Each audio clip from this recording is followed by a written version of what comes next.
So hello guys, welcome back to my channel. और आज हम लोग डिस्कवर करने वाले हैं माइनक्राफ्ट स्टीव स्टोरी पार्ट 2। तो चलिए हम लोग शुरू करते हैं। और बिना वक्त गवाए जल्दी से सब्सक्राइब का बटन दबा दीजिए, लाइक का बटन दबा दीजिए, शेयर भी कर दीजिए अपने दोस्तों के साथ ताकि वो भी सब्सक्राइब करें और 20 सब्सक्राइबर तक ले जाइए। तो अभी हम लोग डिस्कवर करने वाला माइनक्राफ्ट स्टीव स्टोरी पार्ट 2। तो चलिए शुरू करते हैं। So let's start the story. तो हाँ गाइस, जैसे मैंने आपको बताया था कि स्टीव अपनी जर्नी पे निकल चुका था क्योंकि वो एक शांत और सुशील विलेज में रहता था। पर एक दिन वहाँ पे रेड पड़ गई और पिलेजर्स ने कर दिया अटैक, जिसकी वजह से उस रेड में क्या हुआ, स्टीव के मम्मी पापा मर गए, जिससे वो बहुत नाराज़ हुआ, बहुत उदास हुआ और वो निकल गया अपनी अकेले जर्नी पे।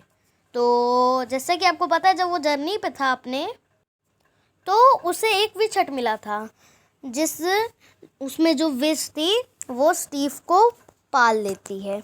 एंड उसके बाद आता है 10 साल के बाद का सीन। शायद मैंने यही बोला था, अगर आपको याद है तो कमेंट्स में बताइएगा। और फिर 10 साल के बाद क्या होता है कि, तो क्या हुआ था कि विज तब तक बूढ़ी हो गई थी एंड हमारा जो स्टीव था वो 11 इयर्स का हो गया था। तो वो अपनी अकेले जर्नी पे निकल गया था क्योंकि अब विज उसका ज़्यादा ध्यान नहीं रख सकती थी। तो फिर इसी तरह वो निकल गया अपनी अकेले जर्नी पर वापस से। वो बड़ा हो गया था और उसको थोड़ा फूड भी दिया था विच ने। एंड देन जब वो अपनी जर्नी पे था तो उसको एलेक्स मिली थी। अभी एलेक्स की स्टोरी तो नहीं है, मैंने आपको पहले ही बताया है, मतलब पहले नहीं बताया, मेरी स्टीव की स्टोरी पार्ट 1 में, आप लोग उसको भी जाके देख सकते हैं। तो आप लोग क्या करिए कि सब्सक्राइब का बटन दबाइए तुरंत और लाइक का भी बटन दबाइए और हम लोग वापस से अपनी स्टोरी शुरू करते हैं। तो जहाँ पे उसको एलेक्स मिली थी तो वो दोनों अब निकल चुके थे अपनी अकेले जर्नी पे। और जैसा कि शायद मैंने कहा था, मुझे इतना नहीं पता तो मैं इसलिए शायद कह रहा हूँ, अगर आपको पता है तो कमेंट में बताइए। और वो दोनों अकेले जर्नी पे थे और जो भी मॉब आते थे तो उनसे फाइट करते थे। इसी तरह उनकी जर्नी चलती रही। फिर उन लोगों ने आगे जाके एंडर ड्रैगन को भी मार दिया, उन्होंने मिलके, एलेक्स एंड स्टीव ने। तो इस तरह उन्होंने अपनी गेम कंप्लीट कर ली, पर अभी भी उनको बहुत कुछ करना बाकी रह गया था। तो इसी तरह उन्होंने एक छोटा सा घर बनाया, ठीक है। तो ज़्यादा बड़ा नहीं, छोटा सा घर बनाया उन्होंने और उसमें रहने लगे। अपना खाना पीना उसमें रखा, बेड रखा, फर्नेस रखा, चेस्ट रखा, जिसमें वो लोग अपना सामान रख सकें। एंड देन फिर वो लोग निकल गए फिर मॉब हंटिंग पे, ठीक है।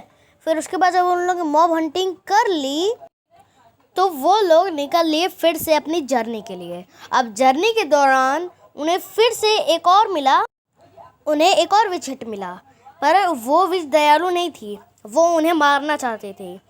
तो इस दौरान उन्होंने फाइट की उस विच से और उस विच को हरा दिया और उसके घर में गए। उनको एक चेस्ट मिली, उस चेस्ट में बहुत सारा खाना रखा था, थोड़े पोशंस रखे थे, तो उन्हें लिया और फिर से निकल लिया अपने जर्नी पे। और बीच में रात हो गई तो उन्होंने फिर से थोड़ी सी की मॉब हंटिंग एंड वो फिर से, जैसा कि आप जानते हैं, निकल लिया अपने जर्नी पे। अब आता है स्पेशल ट्विस्ट, वो मैं आपको दिखाता हूँ। वो फिर से उस विच हट में गए जिस विच हट में वो विच रहती थी। वो बहुत बूढ़ी थी, इसलिए उसकी तबीयत बहुत ख़राब थी। उसको थोड़े पोशंस चाहिए थे जिससे वो ठीक हो सके, पर उसके पास पोशन नहीं थे क्योंकि वो पोशन अब बना भी नहीं सकती क्योंकि वो बहुत ओल्ड थी। एंड उसने बाकी के भी जितने हीलिंग पोशंस या बाकी सारे पोशंस थे वो सब उसने स्टीव को दे दिए थे अपनी जर्नी के लिए। तो अब उस बूढ़ी यानी कि उस ओल्ड विच को तो पता नहीं था कि स्टीव को एलेक्स मिली है। तो जब वो दोनों गए वहाँ विच हट में, तब वो एलेक्स तो उसको मारने पे चली गई। उसके पास एक बो था जिसको वो मारने लगी, पर स्टीव ने एलेक्स को रोक दिया ताकि वो ऐसा ना करे, क्योंकि उन्हें वो विच अच्छी थी। तो एलेक्स मतलब स्टीव ने सब कुछ बताया एलेक्स को कि इनको कोई चोट नहीं पहुंचाया ना, ये बहुत अच्छी विच है। तो और फिर विच भी इनको नहीं जानती थी तो वो भी अटैक करने लगी। पर जब उसने इसकी बात सुनी कि इनको मत मारो, ये अच्छी है, ये मेरी माँ जैसी है, तब उसने भी छोड़ दिया कि उसको नहीं मारते हैं। फिर उसके बाद वो दोनों रहने लगे वहाँ पे। तो वहाँ पे जब वो दोनों मिले थे तो वो दोनों अपने रिलेशनशिप को बताने के लिए गए उस विच के पास। तो फिर विच ने क्या कहा, विच ने कहा कि तुम लोग शादी कर लो। अब क्या हुआ, अब वो दोनों एक दूसरे को पसंद करने लगे थे, तब क्या होना था आप ही जानते हैं। तो इसी तरह उन्होंने कर ली शादी। अब इस तरह उन लोग का एक बेटा भी हुआ और वो था बेबी स्टीव। तो इस तरह जब बेबी स्टीव था तो उसने बहुत सारे शरारतें करने लगा। जब वो थोड़ा बड़ा हुआ, वो भी ठीक 3 साल का हो गया, और इस तरह वो विच से जब मिला तो फिर जैसे स्टीव के लिए, मतलब बेबी स्टीव के लिए नहीं, हमारे स्टीव के लिए जो वे स्टीव वो एक मदर जैसी थी।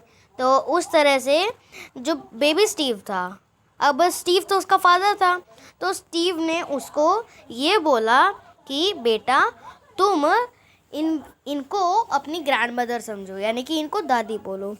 तो फिर इस तरह वो भी समझ लिया। अब वो सोचा कि दादी तो है, बाबा कहाँ है। तो फिर वो स्टीव से पूछने गया कि दादी तो है यहाँ पे पर बाबा कहाँ है। तो फिर अब इसको सुन के स्टीव थोड़ा हिचकिचा गया, क्योंकि विच हट में सिर्फ विच रहती हैं, कोई दादाजी वाला तो रहते नहीं हैं। तो इस तरह से उसने इग्नोर कर दिया उसको, बोला कि तुम जल्द ही उनसे भी मिलोगे। तो इस तरह बेबी स्टीव जो था वो जब बड़ा हुआ तो फिर से यहाँ पे सीन चेंज होता है 9 साल के बाद। तो उस तरफ स्टीव हो चुका था 10 साल का, और मतलब बेबी स्टीव हो चुका था 10 साल का, और स्टीव एंड एलेक्स हो गए थे बहुत बूढ़े। तो इस तरह से उन्होंने भी बेबी एलेक्स मतलब बेबी स्टीव को अपनी जर्नी पे छोड़ दिया, अपनी अकेले जर्नी पे, और उसको भी अपने जैसे ही थोड़ा फूड दिया, पोशंस दिए, और विच को ठीक करने के लिए थोड़े पोशंस उसने बनाए थे। वो विच का बेटा था तो उसको थोड़ा मैजिक आता था जो उसको विच ने सिखाया था। तो उस तरह से उसने थोड़े पोशंस बनाए उससे और हील किया अपनी विच को। एंड देन वो अपनी जब जर्नी पे निकल गया तो उसको बीच में बहुत सारी दिक्कतें मिली, बहुत सारी दिक्कत हुई, पर फिर आगे जो हुआ वो बहुत शॉकिंग था। अब वो पता चलेगा आपको हमारे स्टीव की स्टोरी पार्ट 2 में। एंड तब तक के लिए thanks for watching, bye bye. और जब तक आप इस वीडियो पे कमेंट नहीं करेंगे कि पार्ट 3 चाहिए, तब तक आपको पार्ट 3 नहीं मिलेगा, क्योंकि मुझे कमेंट्स चाहिए इस वीडियो पे। कम से कम मुझे 20 कमेंट्स चाहिए, तब जाके हमारा पार्ट 3 बनेगा। तो तब तक के लिए bye bye again, thanks for watching again. Subscribe का बटन दबा दीजिए, लाइक का बटन दबा दीजिए। Thanks for watching again, bye bye again.